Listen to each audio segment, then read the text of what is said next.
Welcome to Between Two Chairs, Demystifying Commercial Real Estate, the podcast that brings you the latest insights and trends on the South Florida commercial real estate market, with your hosts, Fernando Arencibia Jr. and Jennifer Woolman. In each episode, we dive into the world of commercial real estate and break down complex concepts to make them accessible for everyone. Whether you're a real estate professional, a curious investor, or just interested in the South Florida market in general, Between Two Chairs is the podcast for you. So pull up a chair and join us.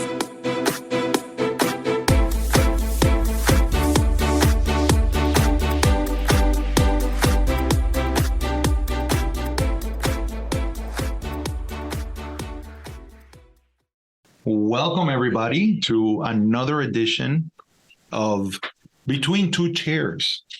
I don't know if it's an edition or an episode. The kindergarten series. Oh, the kindergarten series. There we go. So I don't know if we've said this before or not, but we get a little punchy sometimes, and we did coloring outside the lines with Emily Line as a topic, and then we did the Three Little Pigs as a topic. So we decided we had a kindergarten theme going and story time. So today we're going to continue that series, and today the book in Circle Time is going to be The Little Engine That Could by Wattie Piper. Just to summarize the story very, very quickly, there's a happy little train full of toys and food, and she's chugging along, going over the mountain to take all this stuff to good little boys and girls on the other side of the mountain, when all of a sudden she jerks to a stop. No matter what she tries, she can't go any further. She's stuck. And she's extremely worried about disappointing the kids on the other side of the mountain. She starts to get all down, and a toy clown jumps out. He's part of the cargo, and he sees a shiny new engine, and he gets all excited. He said, don't worry, there's a shiny new engine. Let's ask if they can help us. So all the toys beg the shiny engine to help. The shiny engine turns them down because, as a passenger train, this engine is an elite engine and won't pull the likes of the happy little train.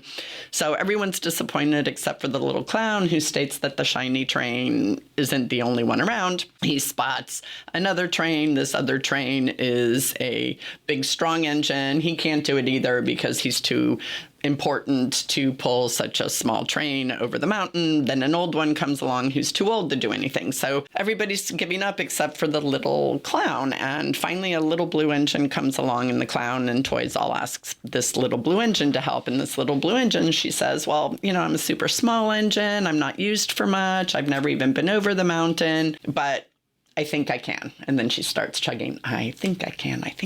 Come on, say it with me. No, just kidding. just kidding. And she pulls the train over the mountain. This takes me back to when I was reading to my kids. So sorry for that little flashback that I took you on. So what does the little engine that could have to do with commercial real estate? I haven't lost my mind. I don't think I might have. For the record, I want to know as well. Okay. Well, come on. What? So this time you're not reading my mind? Okay, so good. I've finally stumped Fernando. So basically, and you should know better than anybody, it has to do with the mindset of the broker or agent, because brokerage is not easy. No transaction is easy. No matter how happily you're chugging along, eventually something, whether it's something with the deal, your motivation, prospecting, a pandemic, or the economy, something is going to bring you to a grinding halt. So regardless of what stops you, as Henry Ford used to say, whether you think you can or you think you can't, it's true. You're right. You're right. Yeah. Right? So that's kind of why I thought about it. We're growing our company. We've hired a lot of brand new commercial agents who have no experience whatsoever. And, they come in excited and motivated and eager to learn and everything. And then, you kind of get this chug stop, and keeping them motivated and people who get stuck in transactions. So, well, there. I'll tell you this. My wonderful partner sends me a YouTube video, just as a refresher of somebody reading The Little Engine That Could. And the first thing that came to mind is when they are describing the toys, there's a jackknife in the middle of the toys. So I started thinking, boy, that I don't know how well that would carry today. And I'm looking back, and now I know there's a fact in my mind that I would have never known, except now I'll never forget it, which is the little engine that could was written in 1930. There you go. And little boys and little girls still use jackknives to whittle and bows and arrows and stuff like that. So at least my kids and grandkids do. Yes, so. yes. Is there a whittling club in Miami that I don't know about? No, it's just something we do in the summers. But anyway, come on, back on track. Focus. No. Listen, I think I am on track. I think I'm very much on track, on the train track. I find it really interesting that you mentioned about our agents and experience. And I think experience is a really interesting thing because, what we look for in agents where we find that that would set them up for success is prior experience that they have, entrepreneurial opportunities that they've taken advantage of, working for themselves, working in related industries. And there's so much that they bring to the table. And I think that what happens is if you look at your career as a broker, if you look at the career of other brokers, people that you respect that have done really well, it's almost like an evolution of confidence, Angeline Hibbert, which we both know, who's a great, residential broker here in South Florida and a great volunteer leader as well. She posted something about faith and the lack of seeing, but still moving forward is the very definition of faith, And I think that when you look at this story, it's a story about the idea that I really don't know if I'm able to do it, but I think I can do it. And that's all you need. And, as the story builds up, you see that that belief continues to be in the mindset as this little engine who has never climbed the mountain and now has to climb it and pull all of these other wagons with it, that, it is that consistent belief that I think I can. And I may not know exactly how to do it. I may not know exactly what I'm doing, right? But if I have the right mindset and the right approach and I'm going in the right direction, I have just increased my chances of getting there. And I think that that's an important component of all of this. I think that we work in an ecosystem in which there are all different kinds of brokerages, big national, multinational firms. You have your small mom and pop, you have your regional firms. And so I've made agents who believe that they can only do a certain kind of business if they are a part of one group or the other. They don't see a world in which they have the ability to expand beyond their area of comfort and be able to grow, right? And grow their business and grow their book of business. I think that it's healthy to have a little bit of delusion, but I think more importantly is to make a distinction between two things. Your ability to do something and your willingness to do it are two important, very, very important distinctions. And it's interesting that you bring up this book because we just recently saw a presentation from Tim Tebow. And he was wonderful and he's inspiring. And he's affable and it's, humorous. And in the story, he mentions about this competition that happened inside of the weight room as a freshman, with the Florida Gators. And they're having a competition about curling, right? And he says, look, I know it sounds dumb because we're curling this bar, but we're basically competing to see who can curl the most and all that stuff. And they're basically doing round robins, and all of a sudden he's moving up the ranks, to see who can do it. And he's down to this other guy who he knows he can outwork me when it comes to, talent me when it comes to this. He's more talented. He's stronger. He's bigger. He can do it.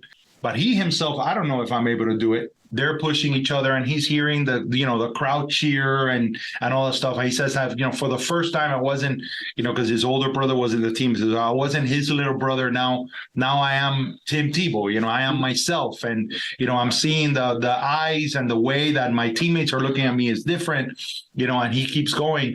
And what he comes to the realization is that it's not what you can do. It's what you can do versus what you're willing to do. You know, and I thought that that was very powerful and very important. And if you look at the story of the little engine that could, the only one who was willing to do it was the smallest engine. Correct. Who was willing to give it a try. Correct. Who was willing to push, who was willing to learn. You know, and I think that's the reason why that story that was written in 1930 has permanence. Correct. Because it speaks to the human spirit, and there is an important lesson in it all.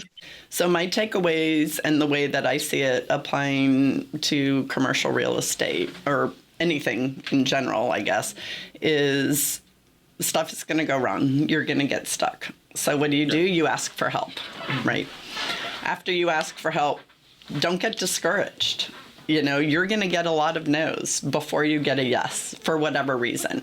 So from the side of the little engine that broke down, she was discouraged. She was afraid of letting the little boys and girls down. But we know that it takes at least 5 no's.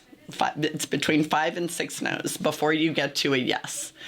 So, you know, who did they ask? They asked the shiny engine, there's 1. They asked the strong engine, there's 2. So they actually got lucky. They asked the old engine, that was 3. So on their 4th ask, they got the help that they needed, right? So ask for help, don't get discouraged. And then my favorite character is the clown. Because the clown, everybody needs a clown. Everybody needs a clown or a cheerleader to help motivate you when you're off. Stop. If you guys can't see him, but he is in hysterics, crying. Guys, but you do realize my partner just says that everybody needs a clown. You understand that, right? I mean, we got that on record. Are we recording? We have each other. We have each other. I'll be your clown. You're my clown. Jessica's sitting here behind the scenes looking and pointing at each of us behind the scenes. Besides the fact that only a book in 1930 would have the star character be a clown, and it's not a horror movie. That's true. That's true. That's true. It wasn't even a scary clown. I know some people are petrified of clowns, but it's true. You need somebody to help motivate you and to help cheer you on and to help encourage you when you're getting no after no after no, or when you're not getting, or when you're still stuck, right? Yeah. So in this book, it's a clown. You know, in real life, it could be a coach or a mentor or... I do think you're stumbling on a really important factor, but because when you're a kid and you read that story, it's all about the little engine that could, you know, it's in the title, right? But if you really think about it, the most important character is the clown. Right. Because while everybody kept getting discouraged with all the no's, the clown kept pointing out, oh, here's another one that comes. Let's ask him. You know, I do. I understand you. Now you understand. You know, why I love this and we've had these conversations about our role. You know, at the beginning of this journey for us, we did a storyboard and we looked at our role within the atmosphere, within the, you know, the world of us and our agents and us and our consumers, you know, and the clients that we serve and the people that we take care of. And we had this conversation about what is the most important character in a story, right? You know, and it is that guide. It's not the hero, it's not the villain, it's the guide. It's a guide that is helping, right, the hero achieve their goals, right? Because the hero has to overcome, has to be faced with adversity, right? And it is that guide. And when we see ourselves within our role, you know, the customer is the hero, the agent is the hero. We are here to be that guide to help them overcome that challenge, and get to the success, you know, save the day, you know, if you will. And so, you know, I think that in this story, again, the clown is that guide. You know, the clown is really the most important because he doesn't take no for an answer. He keeps asking, right? He's positive. And all he needed, he's positive. And all he needed was somebody who say, let's give it a try. Right. You know? Exactly. You know, and by the way, in the story, they don't over dramatize. No. Right. They just go, you know, it's just this little engine. He goes like, you know, I've never done that before, but I think I can. Let's try it. You know, and I think that is a big part of success. And, you know, I think about all the people that I know who are in commercial real estate who are either brokers or who are investors. And it's funny because when you're on the outside, so when I only did brokerage and I didn't invest, I'm like, oh my gosh, these people, they have all these great investments and they make it look easy. But then you get to know them and you talk to them and you're like, oh my gosh, you haven't had one deal that went the way that you thought it went. You know, yeah, you do your pro formas, you do the best you can, but issues always come up that are unforeseen. And they didn't get discouraged. There wasn't much that they could do to, you know, they were already in the deal. They had already bought it. They had already closed or whatever. And they didn't get discouraged. They surrounded themselves by people who could help them. So they asked for help. They got the knowledge that they didn't know, surrounded themselves with people who were smarter than they were. And they all end up having all of those projects that started out as a great idea and something they were excited about, then hit the roadblock, all became very worthwhile projects, and they never gave up. So that was basically... And that's something that we've always realized as we keep speaking to more and more investors is, you know, you would think, well, they had a great safety net, or they had it figured out before, or they had all this breadth of experience. Or they're so lucky. They're so lucky. They always get the best deals. And then you get the behind the scenes. And it's like, oh, really? Yeah. That happened? You you know. Well, you and I know that a lot of the deals, a lot of the best deals have a lot of hair on it, what we call hair, you know, because they have complexities. It's really interesting how much successful investors will tell you, I got this, and all of a sudden I had to deal with this issue, and I didn't know how to deal, but I went down here and I found it and found someone who told me where to go and where to find the information, and then I figured it out and I pieced it together. And it's really, I think investing in real estate is an exercise in problem solving, just like brokering real estate is an exercise in problem solving. Correct. You know? So I thought that was really interesting. What to make of the characters that say no? So I find that really interesting, too, because I see a lot of parallels, right? And one of the reasons we're doing the company the way that we are is because you have the big shiny engines that look down on you because they're more elite, they're more glamorous, and you're just a rough and scruffy little mutt, working it out, and they're a pedigree, right? And then in the other one, it was also the strength. Like, I'm big and I'm strong. You're like, I can't even be bothered with you. I'm too important for you. So I think that's really interesting. And you don't want to be one of those. You always want to be the helper, the connector, the cheerleader, the clown, the motivator, or the one that says, you know what? I've never done it before, but let me see if I can help you, right? Because that, I do believe in karma and real estate karma especially, that, whatever you give is going to come back to you tenfold. So don't hold grudges against the people that say no. You don't know what's going on with them and why they can't help you or won't help you, so and that's not about you. That's about them, right? Remember, it's all about them. So don't get discouraged. Don't judge them. Don't let their no affect you. Just keep being positive and keep asking and keep going different routes until you find the people that say yes and are willing to help you. And what I can say is that you're going to learn a lot from the no's, right? You're going to learn a lot from that. But once you get the people that say yes, that relationship that you form with the person that says yes, whether you're the person saying yes or you're the one getting the help, that bond, because of whatever experience you guys go through together, just tightens the relationship between the two of you.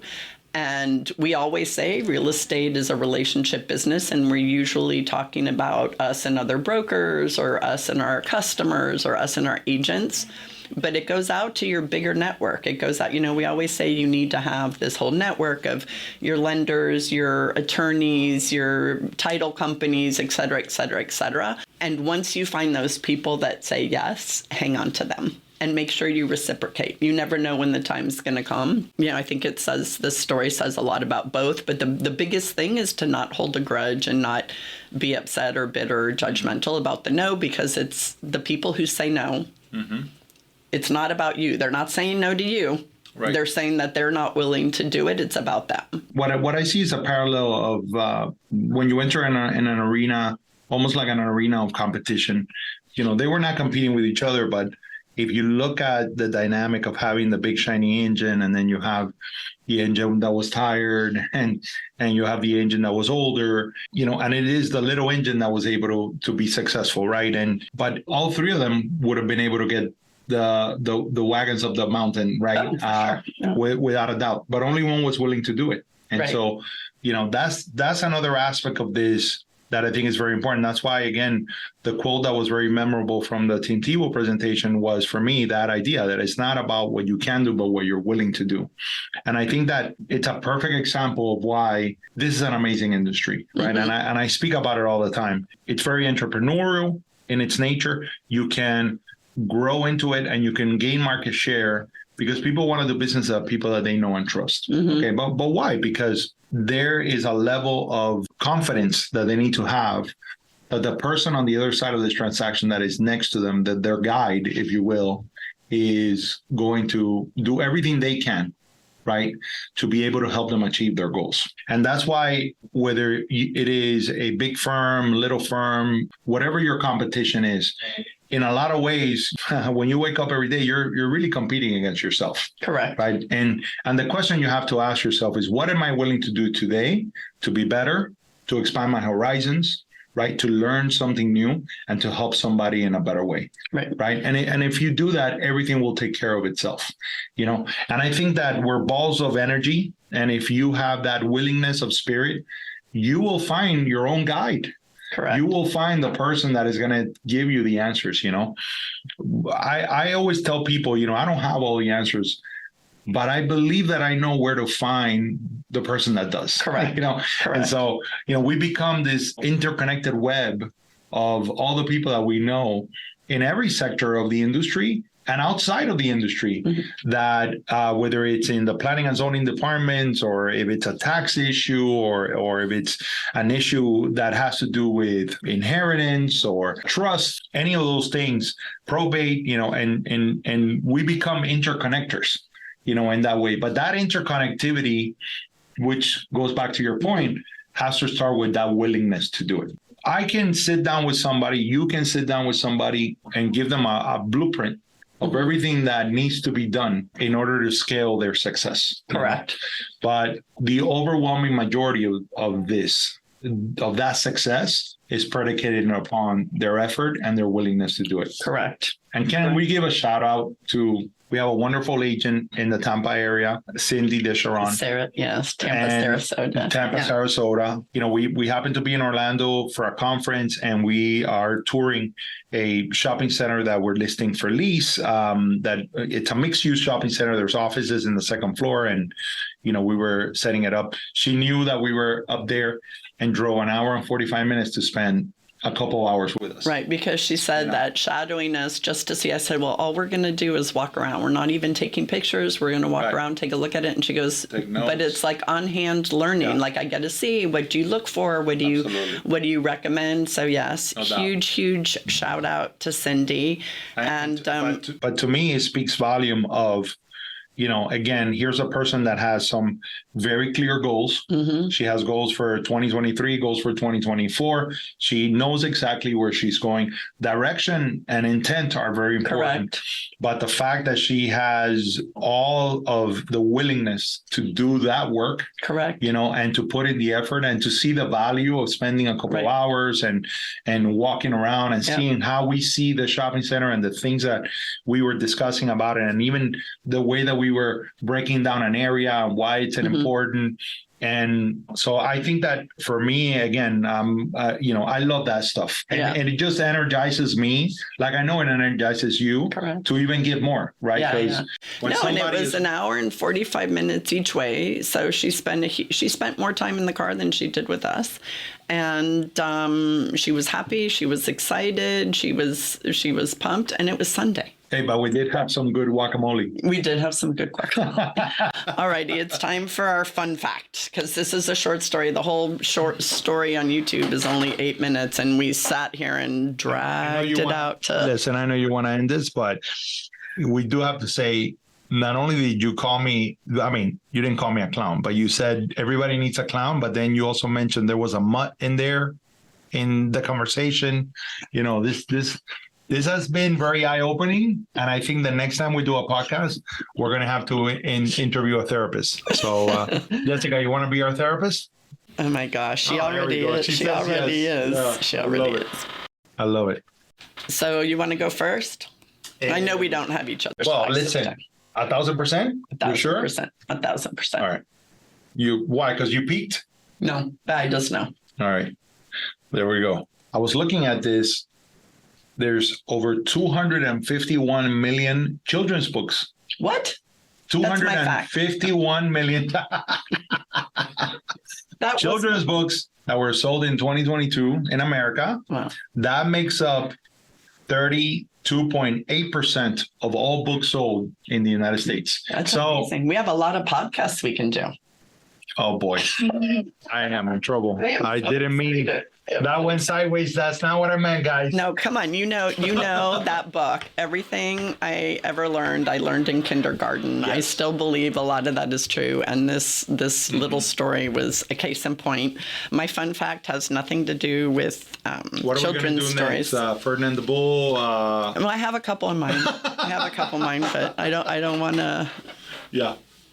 Show our cards too soon. So Miami ranked third in the world behind Dubai and Malaga in the latest Seville's Executive Nomad Index, which basically ranks the world's 20 most desirable destinations for executive nomads, which are basically very high-level executive, professional executives, or a business owner who work remotely. Wow. So Miami was number 3.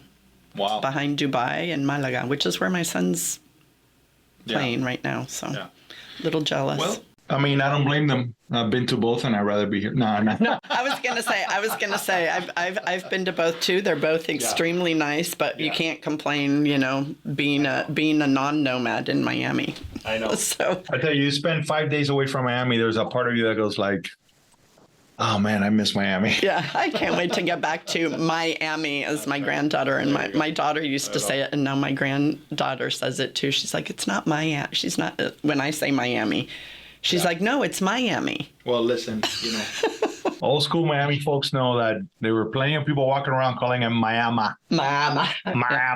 So Miami. So thank you for joining us for story time. Awesome. See you next time. That's wonderful. We'll have milk and cookies next time, ladies and boys and girls. Oh, I'm hungry.